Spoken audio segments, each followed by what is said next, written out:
जी, अब हम करेंगे एग्जाम्पल नंबर 2 ऑफ इक्वालिटी और इसको भी हम लैडर मेथड से प्रूव करेंगे। सबसे पहले हम अपनी स्टेटमेंट देखते हैं। ये है 1 + 2 की पावर 2 प्लस अप टू सॉन अप टू 2 की पावर n और इसका जो सम है वो हमारे पास इक्वल आता है, यानी जनरलाइज एक्सप्रेशन क्या है 2 की पावर n + 1 - 1।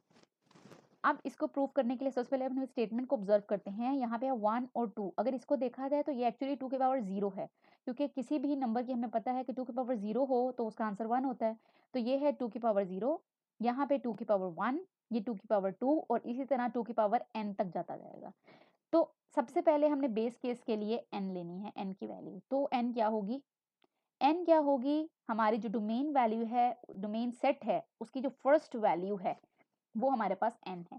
तो यहाँ पे हमारे पास होल नंबर्स है, तो फर्स्ट वैल्यू होल नंबर्स की हमारे पास 0 होती है, तो हमारे पास n 1 नहीं 0 होगा। ठीक है, जो भी डोमेन सेट होता है उसकी फर्स्ट वैल्यू बेस केस के लिए यूज करते हैं।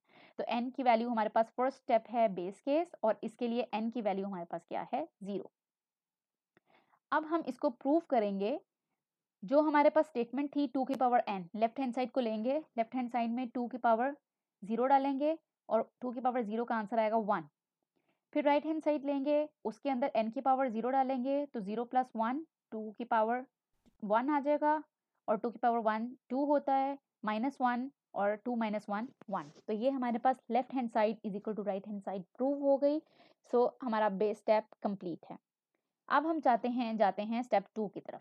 स्टेप 2 क्या चीज़ है? स्टेप 2 में हमें ये कहा जाता है कि अगर हम n की जगह पे k पुट कर देते हैं तो suppose this expression is true. ठीक है, सपोज करना है कि हमारा ये एक्सप्रेशन ट्रू है अगर हम n की जगह पे k की वैल्यू पुट करते हैं। यही एक्सप्रेशन के अंदर n की जगह पे हमने k की वैल्यू डाल दी, यानी 2 की power k is equal to 2 की पावर k + 1 - 1। अब it is suppose that this expression is true. तो अब प्रूव एक्चुअली हमने क्या करना है कि अगर k के लिए ट्रू है तो फिर k + 1 के लिए भी ट्रू होगा। तो लेट्स सी k + 1 के लिए ट्रू होता है कि नहीं होता। तो स्टेप 3 है हमारे पास इंडक्टिव स्टेप, जिसके अंदर हम ये प्रूव करते हैं कि ये हमारे पास k + 1 के लिए ट्रू है या नहीं है। अब हमने इस एक्सप्रेशन के अंदर n की जगह पे k + 1 डालना है, तो हमारा एक्सप्रेशन क्या बन जाएगा 1 + 2 + 2 की पावर 2 + 2 की पावर 3 + 2 की पावर 4 प्लस अप टू 2 की पावर k और एक और एडिशनल टर्म आ गई है 2 की पावर k + 1। पहले k तक के लिए था, अब k + 1 के लिए है। और इसी तरह n की जगह पे हमने राइट हैंड साइड पे भी k + 1 डाल दिया, तो 2 की पावर k + 1, k + 1 के बाद ये फॉर्मूले का 1 और -1। अब हमें पहले ही पता है कि जो इतना सा हमने एक्चुअली अब इस चीज़ को प्रूव करना है। ठीक है, तो अब हमने प्रूव करने के लिए हमें या तो लेफ्ट हैंड साइड लेनी पड़ेगी या राइट हैंड साइड लेनी पड़ेगी, क्योंकि किसी भी एक हैंड साइड को लेके हम दूसरी के इक्वल प्रूव कर देंगे। और अगर दूसरे के इक्वल प्रूव कर देते हैं तो हम अब एक्चुअली अपना प्रूफ जो है अकम्प्लिश कर लेंगे। तो अब इसके अंदर राइट हैंड साइड थोड़ी सी हमें कॉम्प्लिकेटेड लग रही है और लेफ्ट हैंड साइड थोड़ी समझ में भी आ रही है और सिंपल भी लग रही है, तो हम लेफ्ट हैंड साइड चूज करते हैं। लेट्स से हमारे पास लेफ्ट हैंड साइड ये हमने चूज कर ली, 1 + 2 + 2 की पावर 2 + 2 की पावर 3 अप टू 2 की पावर k + 2 की पावर k + 1। ये लेफ्ट हैंड साइड थी, इक्वेशन नंबर ए कह दिया इसे। अब हमें ये पता है स्टेप 2 के अंदर हम ऑलरेडी देख के आए हैं कि यहाँ से लेके यहाँ तक स्टेप 2 वाला पोर्शन बन रहा है ना। अगर आप इस स्टेटमेंट को ऑब्जर्व करें तो इसके अंदर हमारे पास इस जगह से ये जो हमारे पास जहाँ पे 1 है,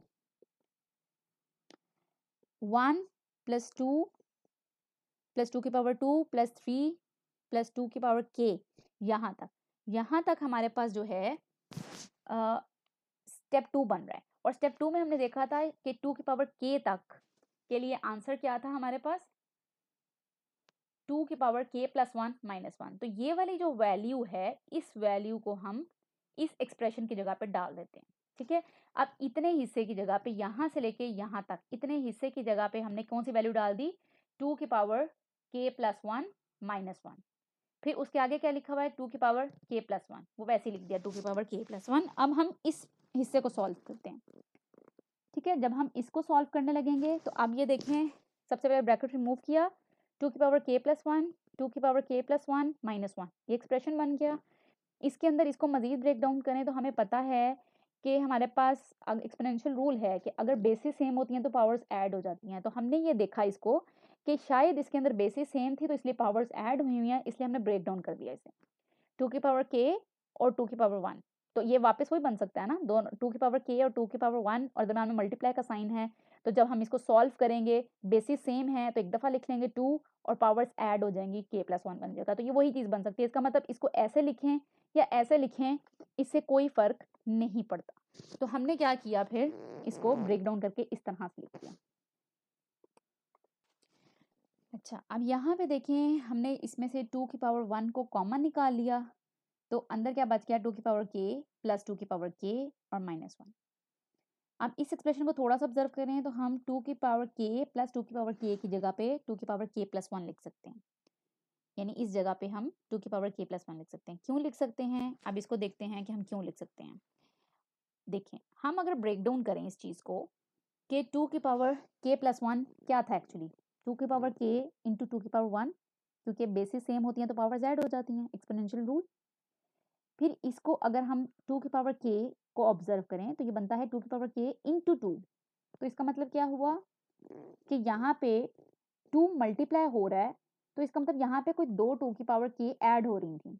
क्योंकि हमारे पास मैथ्स में रूल होता है कि अगर 2 टर्म्स हैं, उनके वेरिएबल सेम हैं, तो उनके कोफिशिएंट्स को ऐड कर दिया जाता है। तो हाँ, इसको देख के इसका मतलब हम ये कह सकते हैं कि हमारे पास 2 टर्म्स थी जिनके वेरिएबल्स थे 2 की पावर k प्लस 2 की पावर k और इनका कोफिशिएंट था 1।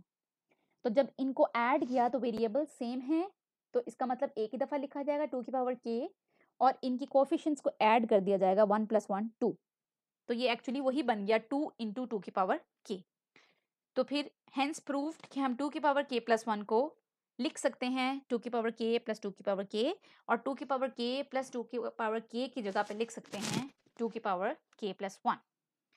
तो हमने इस जगह पे लिख दिया 2 की पावर k+1। अब हमारा फार्मूला जो है वो कुछ इस तरह से बन गया है 2 की पावर 1 इंटू 2 की पावर k+1 -1। तो अब ये वाली चीज़ जो है ये हमारे पास एक्चुअली क्या है 2 की पावर 1 इंटू 2 की पावर k+1 -1। अब यहाँ पे फिर देखिए हमारे पास बेसिस सेम है और मल्टीप्लाई हो रहे हैं तो पावर्स ऐड हो जाएंगी। तो इसका मतलब 2 की पावर के अंदर k+1 +1 ऐड हो जाएगा। तो ये क्या बन जाएगा k+1 +1 -1। तो हमारे पास अगर हम अपने प्रूफ को देखते हैं जो इनिशियली प्रूफ ये चीज़ हमने प्रूव करनी थी कि राइट हैंड साइड पे क्या था 2 की पावर k+1 +1 -1। तो अब हमने देखा है कि लेफ्ट हैंड साइड को प्रूव करते हुए हमारे पास अल्टीमेटली ये आंसर रिसीव हो चुका हुआ है कि 2 की power k+1 +1 -1 left hand side को स्टार्ट किया हमने और आखिर में ये रिजल्ट आया है। तो ये आंसर राइट हैंड साइड के बराबर है, hence left hand side is equal to right hand side. So we have prove that अगर ये स्टेटमेंट k के लिए ट्रू थी तो अगर n की जगह पे हम k+1 पुट कर देते हैं तो उसके लिए भी ट्रू है।